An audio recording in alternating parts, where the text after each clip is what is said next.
As the caravan numbers grow south of the border, the White House approving increased authority for U.S. troops north of it. They can now provide protection for the Customs and Border Patrol protection agents and engage in some law enforcement duties. With us now, National Border Patrol Council Vice President Hector Garza.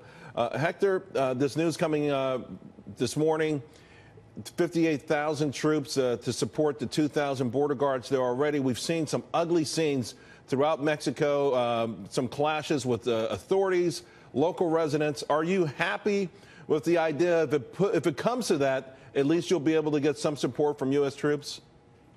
So we're actually very happy that President Trump is supporting our Border Patrol agents, and he's putting America first. It's very interesting, Charles, because we've never seen this before, but we're very appreciative that we have the military, that our ports of entry have been fortified, and that we now can do our job and try to secure the border. No other president has ever done this before. Of course, I meant 5,800 troops and not 58,000 troops. Now, that being said, this is a situation that no one has ever dealt with before. There's been a race to put a barbed wire and things like that. There's so many miles, though, to protect, and there's so many unknowns. How do you feel about this now? The moment of truth is coming upon you very quickly. Well, it's like you said, it's never been done before. And guess what? We do have to take these extreme measures. If people try to come over that border fence or that border wall, or they try to cross the Rio Grande River down in Texas, we're going to have to stop those people. We're going to have to arrest them, detain them, process them, and hold them. And we won't be able to do that without the help of the U.S. military. This is definitely not a political issue, and this is just about border security and caring about the American public and the American communities. Well, what do you anticipate? Because we just had a court ruling essentially saying, hey, if you get to this country and you can get your foot on American soil, you get a chance to go through the asylum process, which has been criticized by many people and is, and abused, as we all know. So how do you guard against something like that?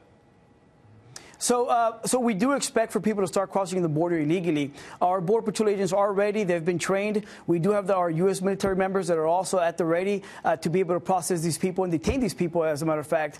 And if it wasn't for the actions of President Trump of sending the military, there was no way our Border Patrol agents would have done this job without that support. Because you have to keep in mind that we don't have detention space. We don't have the proper transport vehicles. And because of the military, now we'll be able to handle this type of work. Now, it's not going to be easy. A lot of our agents will be assaulted.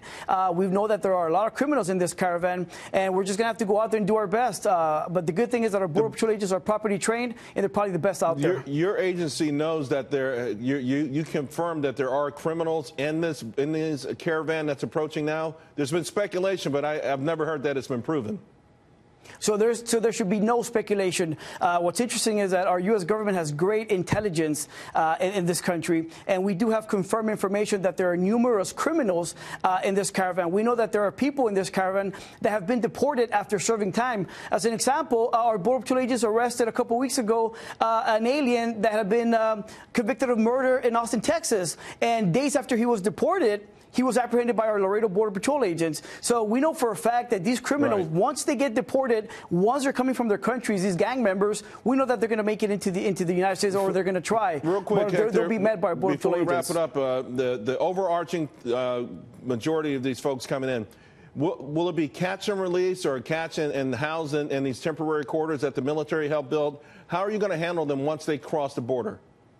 So we are working with President Trump to make sure that this is catch and detain, so we can do away with catch and release. Our union, our Border Patrol Council, had a meeting with President Trump this week, and that was the main topic of discussion. So we are looking forward to catch and detain. All right.